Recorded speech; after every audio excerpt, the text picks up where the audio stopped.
Hello, my dear friends. I hope you're all doing very well. Today we're going to be learning the 4th chapter in the Laws of Prayer, where the Rambam is going to be discussing 5 things that are very important to look out for while we are praying, because if we have one of these 5 things is not the way it's supposed to be, that's a big problem while we pray. Here goes. Number 1.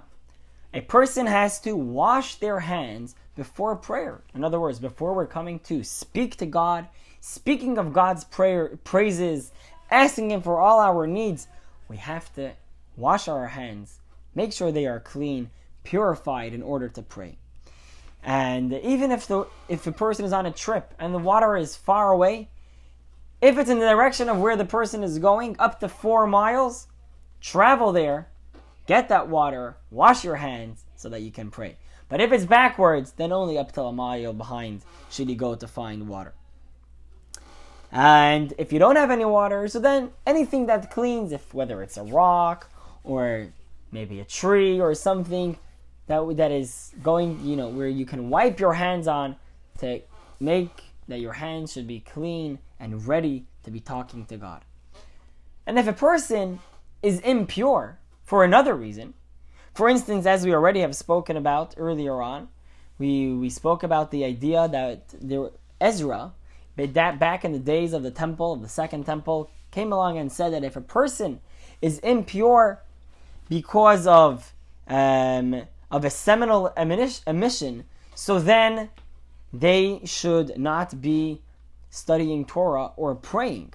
So even in such a case, where essentially this decree, so to speak, that he put into place was so that the Torah scholars should not be so involved in intimacy with their wives too much, but rather it should be in a proper form, and they shouldn't be carried away by it, so to speak. So therefore they put this institute into place, which a person who is impure because of this would go to the mikvah, would go for a ritual purity, in dunking in a mikvah, which is a body pool of water, specially made for the purpose of spiritual purity. So in such a case, where a person, in that time when a person needed to go to the mikvah, which essentially this decree was not actually accepted amongst all of the Jewish people, because it was something which was too hard to live up to go to the mikvah every time that a person was intimate. So they nullified the decree on a certain level, although the Rambam says that still we do find that there are many people in the place where the Rambam was, which was in Spain and in other places, where they still would go to the mikvah any time that a person had a seminal emission, because as it says in the verse, prepare to meet your God, Israel. So based on that verse, Jewish people go to the mikvah before prayer, to go for a spiritual dunk in a body of water, in order to get an extra level of purity. But with all of this said, a person should still also wash their hands before prayer. Number 2, so that was number 1, a person has to wash their hands. Number 2, a person should cover one's nakedness before praying. In other words, a person should not pray while they are naked. Similarly, also, a person's heart, their chest, should also not be revealed in time of prayer, but rather we should be wearing clothes on the rest of our bodies as well. If a person doesn't have any clothes and only has something to cover their nakedness, so the worst case scenario, it's okay, but obviously that's not the proper way for prayer. The next, number 3, is the purity of the place of prayer. So what does this mean? So a person should not pray in a place which is filthy, or a bathhouse, or a garbage heap, or anywhere which is not proper for prayer. Just as we actually explained in the laws of reading the Shema, the same idea that a person should do it in a proper place. Similarly, also in regards to prayer, it should also be in a place which is proper to be speaking to God.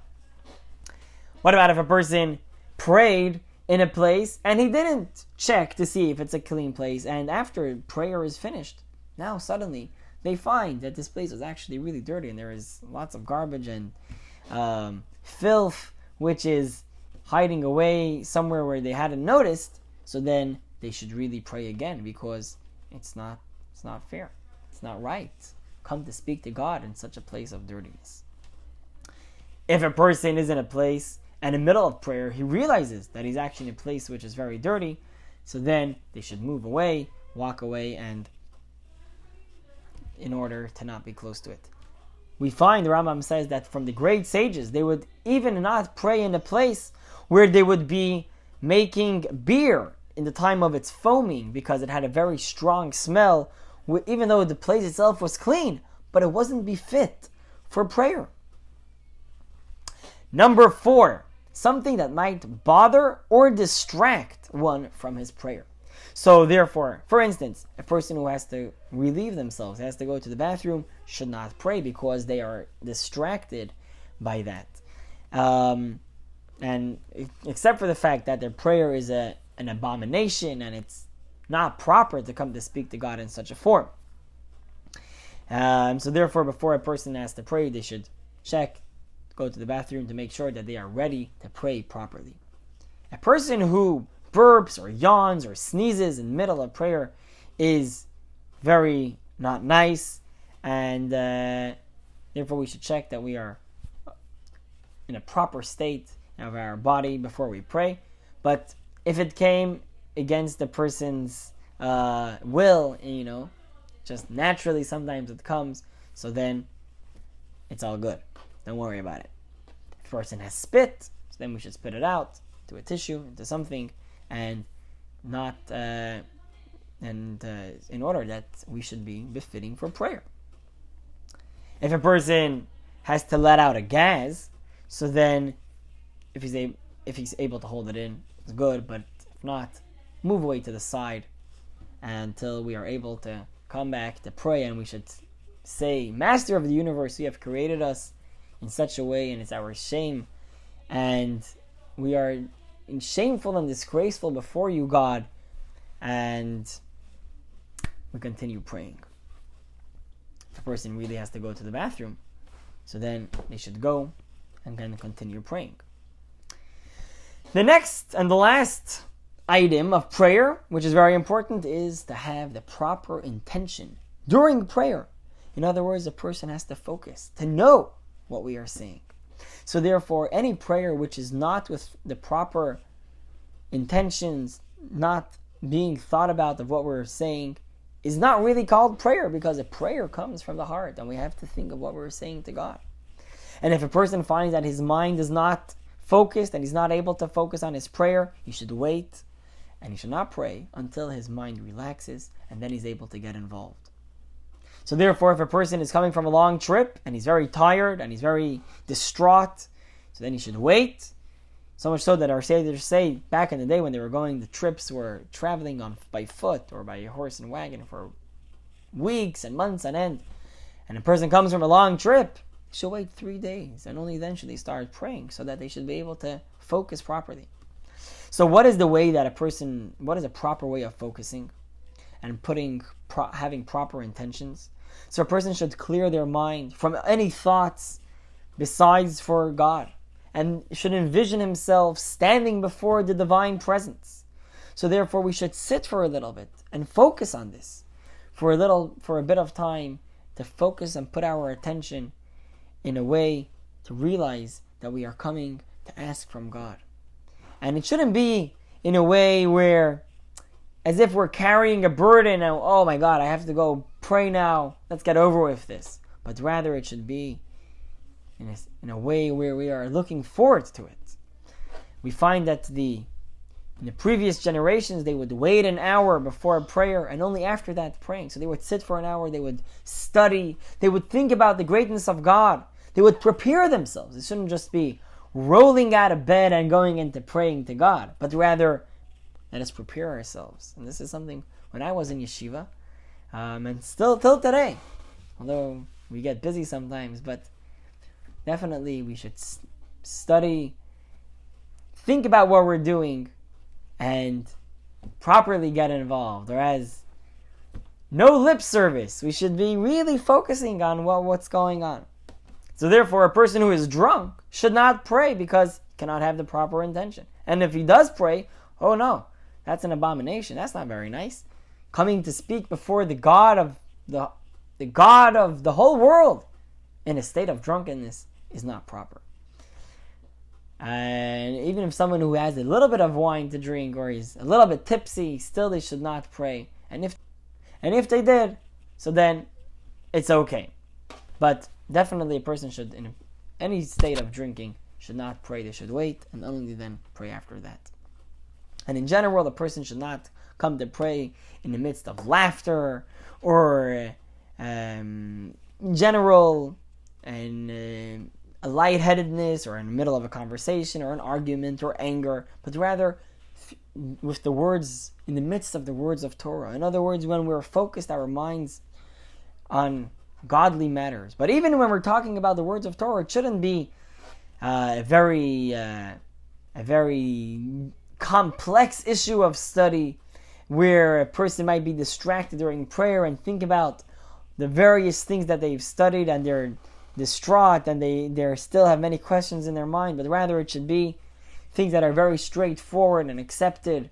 For instance, learning the laws of the Torah. For instance, learning Rambam. This is the perfect thing to study before prayer. Or study about God's greatness. That's learning about God, to realize who we're talking to before we come to pray.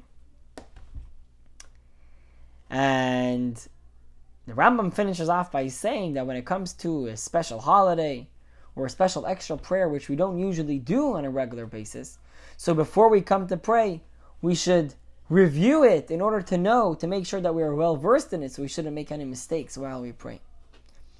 And if a person is going on a trip and he's coming through a place where it's dangerous and he's not able to stop for prayer and he has to quickly travel through this dense forest and he's scared that there might be robbers that might come and disrupt him, and he's not able to stop for prayers, so then he should just do a short prayer by saying, God, we know that you give to everyone everything that they need.